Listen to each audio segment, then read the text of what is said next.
following is an exclusive presentation of Ravens Productions.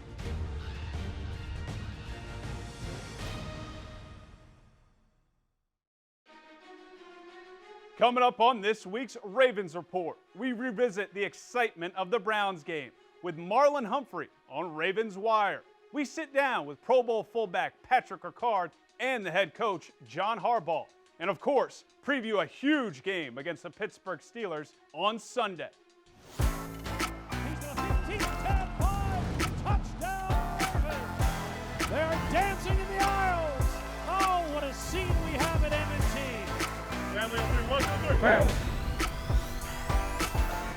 Welcome to this week's edition of Ravens Report from the Under Armour Performance Center. I'm Evan Washburn. What a huge divisional win last Sunday night over the Browns. And while it may not have been the prettiest offensively, let's credit the defense for leading the way. And the truth is, the result is all that matters, because through 12 weeks of the season, the Ravens are now in first place in not just the AFC North, but currently hold the #1 overall seed in the AFC. But there's still plenty of season to navigate, with 2 more divisional games on the horizon, starting with those arch-rival Steelers Sunday afternoon. And while the Steelers sit at 500 after 11 games, there's no doubt Big Ben and company will bring their best. But before we look ahead to another chapter in this great rivalry, let's relive all the excitement of a Sunday night win where we had Marlon Humphrey mic'd up.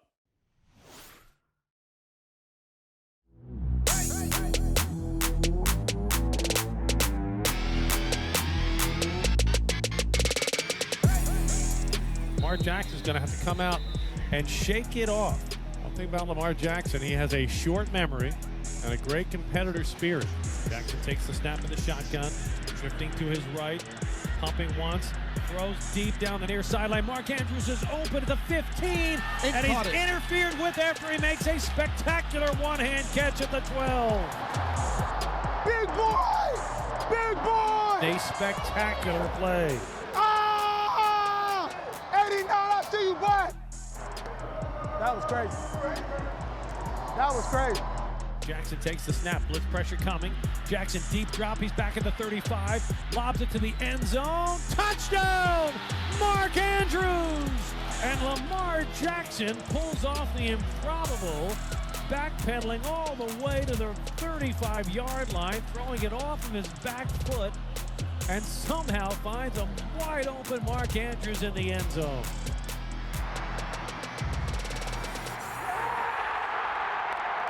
Great football play. Great job. Hey, they gave you that catch, right? Yeah.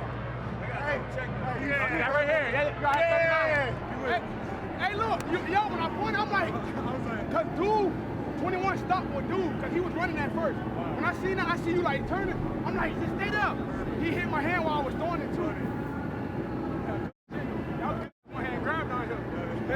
He was throwing it to dude, and 21 stopped right there. And then that's when he doubled back. It was perfect. I love that. Let's play ball, baby. Do your job. One play at a time now. One play at a time. Do your job. This is where we win the game right now. Let's go. Take it over. Win the game. Fourth quarter. Let's go win it now. Fourth quarter. At home. Division game. Let's go. Tabo. Let's play ball. Let's play ball. Let's play ball.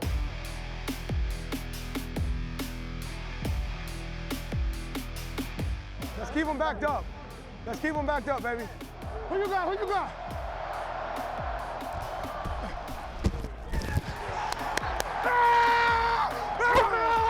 Let's go! Let's go! Good job, brother. Shoot your shot. Keep shooting your shot. Yes, sir. Keep playing fast, Six. Way to fight, D. Way to fight, D. Keep coming. Keep coming.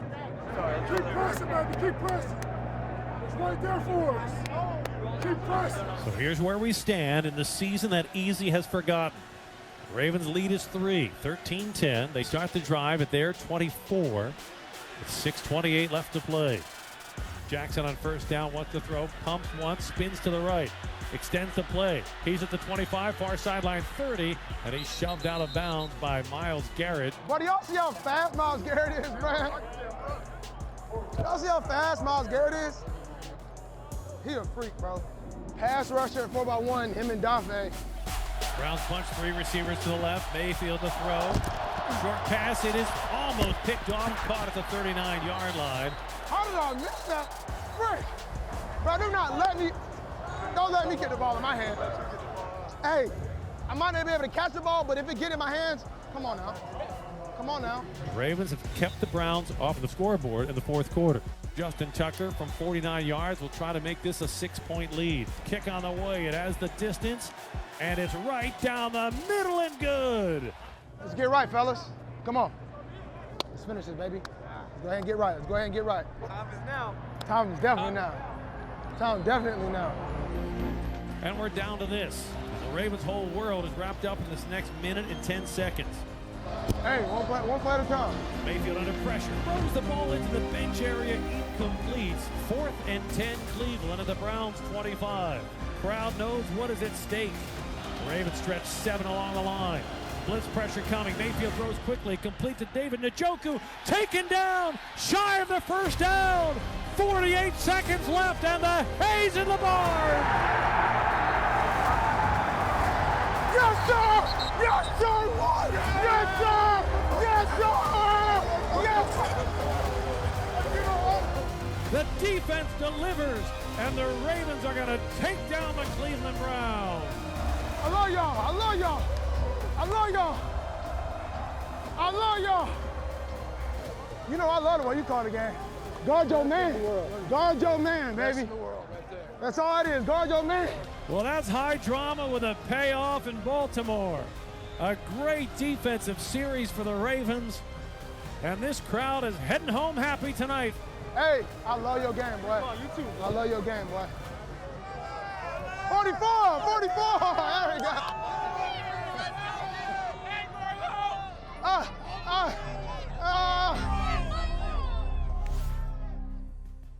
Coming up next, we sit down with what is now a rarity in today's NFL, the multi-talented Patrick Ricard.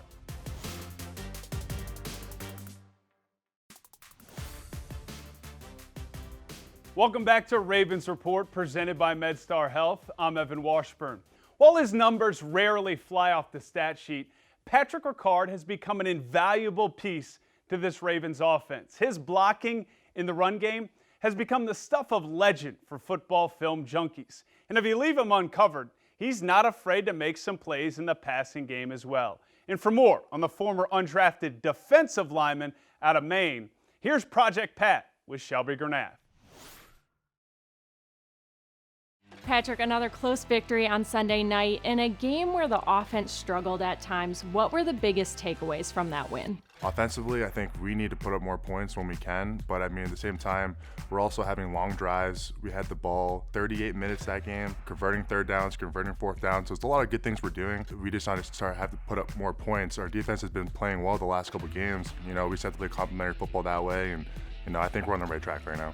Now, despite all the injuries, all the close games, this team sits on top of the AFC. How does that feel? It's pretty crazy, you know. We've had a lot of injuries to a lot of starters, and for us to be where we are, I think it's just a testament to this organization, this team, and just the word we've had all year is just faith. We just believe in each other, and no matter what happens, we feel like we're in every game. You do a lot on the field. That's an understatement. How have you molded your position into what it is today? For me, I mean, I'm all over the field. I motion a lot. I'm asked to do a lot of things that fullbacks aren't doing. You know, I'm pass protecting a lot. I'm in line as a tight end, doing different tight end responsibilities and blocking and some route running. And just overall, I mean, I think I'm just used in certain situations to help plays happen. You know, if they need me to lead block in that play, I can. If they need me in line, run blocking or pass protecting, you know, I'm just kind of like that little like sauce or jelly to make things kind of, you know, get the edge on different plays and an advantage. And it's a lot of fun. You know, coaches have been doing a really good job with me, just teaching me different things and working with me, and you know, same thing with my teammates. And I just want to keep expanding my role and my knowledge of the offense so I can do as much as I can to help win games.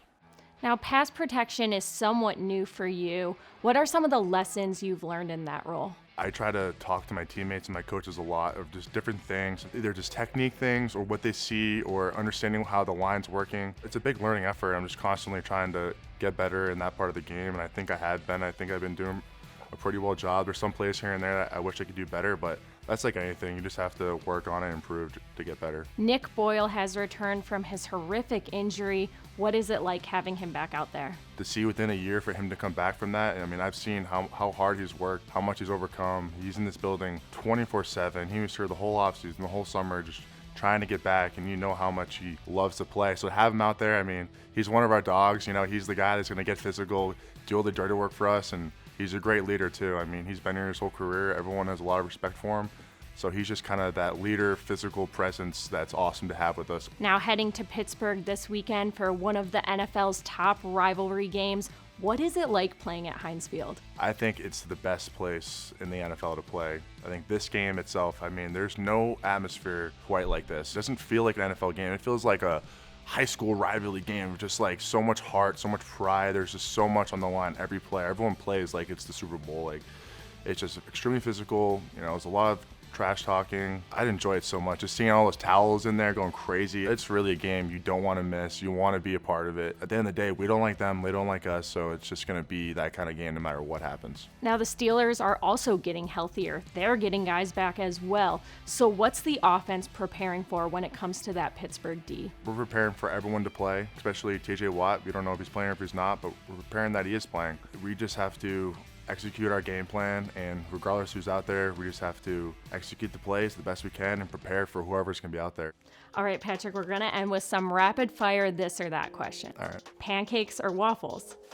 Pancakes. Do laundry or do dishes? Ooh, I don't like doing either of these. I literally fight with my wife all the time. I would probably rather do dishes.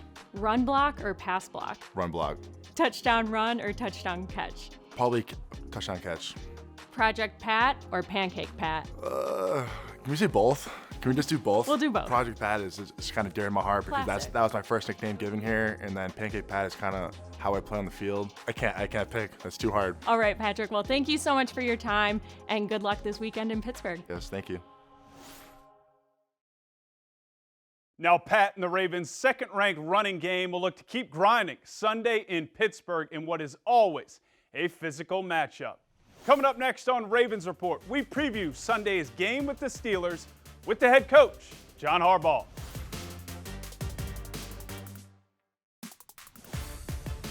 Ravens Report is brought to you by MedStar Health, the official medical team of the Baltimore Ravens, and you. MedStar Health. It's how we treat people. Welcome back to Ravens Report from the Under Armour Performance Center. I'm Evan Washburn. It's time for some December football, and the Ravens find themselves in a great position, sitting at 8-3 and atop the AFC North. But the road to the postseason and a possible #1 overall seed will be a challenging one, and it starts with a visit to Pittsburgh to take on a desperate Steelers team. And for more on this game and this great rivalry, here's John Harbaugh with Garrett Downing. Coach, thanks so much for the time. Let's start with that win on Sunday against the Browns. It kind of felt like an old school AFC North style game. What does it mean to get a victory like that? It was an old style AFC North win. Those games they're so big, it's so important. Whether it's Cleveland at home, Pittsburgh on the road this week is going to be the same kind of game, Cincinnati in a couple weeks. I mean, these are the games. These are our rivalry games. These are the teams that we just have to beat. These games really, we say count for two. They count for two because you get a win and you give your opponent in the division a loss. So now we've got to go to Pittsburgh and try to do even better. Winning a game like that at home, I mean, there's been some talk this year about home field advantage and how it's maybe not as significant. The numbers say that it's not, but I'll tell you what, it felt significant on Sunday. Talk to me about that atmosphere. It was. I mean, you know, they had a lot of situations where it affected them, I think, offensively just a little bit. The crowd was into it. They were loud. They had fun. It was a great night. I mean, just a beautiful night out there. I overdressed as usual, you know, so it was just an awesome environment. Now this week you're going to Pittsburgh. It's another tough challenge. We always know that that game and that atmosphere is a difficult place to play. What do you, when you're preparing for a game against the Steelers, what do you tell your team about what to expect in Heinz Field? Well, we embrace it. You know, we embrace it. We've been there a lot now. You know, I can go all the way back to the first game when I came in 2008. My first experience was a Monday night game. And two undefeated teams, and they went into overtime. They beat us by 3, and I'll never forget it. You know, and the crowd is going crazy. Sometime in the fourth quarter, Renegade is going to come on. The crowd's going to go. The terrible towels are going to be out, and our guys are going to be dancing around in the sideline because we've learned to embrace it. We've learned to be comfortable in that uncomfortable environment. You know, it's not a comfortable place, but we love it. You know, Wink says, and I kind of agree with him, I'd play twice there, but our fans deserve a game too. But we love playing there. It's just a great place to play. That's when their crowd comes alive, and it's the best rivalry, and let's go play. I always enjoy when I'm out during practice and you can hear Renegade come on during Steelers week. I mean, you just kind of, it makes you feel like Steelers week has arrived. And to your point, it seems like the players, like they're prepared for that moment. I know that players have talked over the years, like they're waiting for Renegade to be played. And I think some teams probably go in there and they see the towels waving and they hear that song and they get probably a little bit awestruck in that. But it seems like your team is always ready for that. Right. We've learned a long time ago, you want to channel the energy in the stadium for good. For yourself. You want to use that energy for your benefit too. It doesn't work against you necessarily unless you allow it to, you know. Let's let it work for us. And there's no greater situation for the Ravens than being in Heinz Field with Renegade playing for an energy boost, you know. So our guys have taken advantage of it over the years. I think they've played great after it comes on, and I'm looking forward to that moment again this year. Awesome, Coach. Well, I can't wait. It's going to be another great chapter on Sunday. Thanks so much for the time. Thanks, Garrett. Coming up next on Ravens Report, former Ravens head coach Brian Billick breaks down the impressive performances of Patrick Queen and Mark Andrews against the Browns. Stay with us.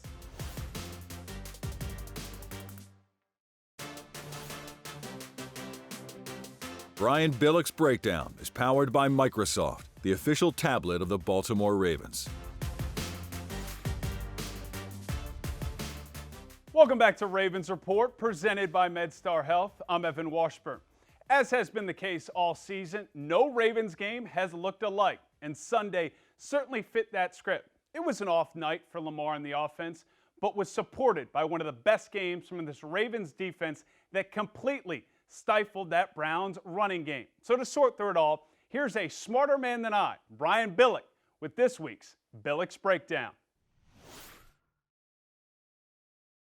Well, that was clearly one of the stranger games that you're going to see in the NFL, when you can have 4 interceptions, not have but one explosive play, and still win the game. You're doing something special in some part of the game, and clearly on the defensive side. And we've got to go to Patrick Queen. It seems like every week we keep seeing him emerge more and more.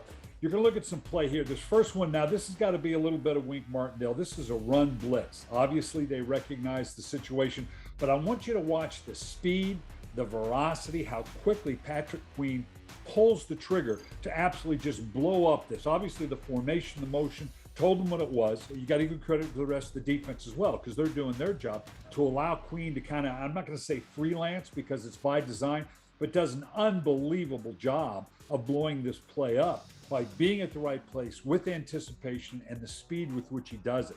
Now, this next one is just a great job and adjustment. They motion to the strong side. He's on the strong side. Now they motion over, and it changes assignment. Now he has to go back to the weak side. He sees what's going on. He actually flows. He's starting to see this little bit of counteraction. He's going to flow to it, almost overflows, but he sees the tight end pulling on the backside. He immediately comes out of it and recognizes, okay, this is a waggle play. There's going to be a deep, an intermediate. He's responsible for the flat. Again, look how quickly, look how he closes on this. This is recognition, knowing what the play that's coming, and then how quickly he closes on it. Just form tackle and turns it into no gain whatsoever. Unbelievable plays by Patrick Queen. Now, these last 2 plays, we've got to look at these 2 plays because this is unbelievable in terms of what he's able to do, both Lamar and Andrews, in just playing football.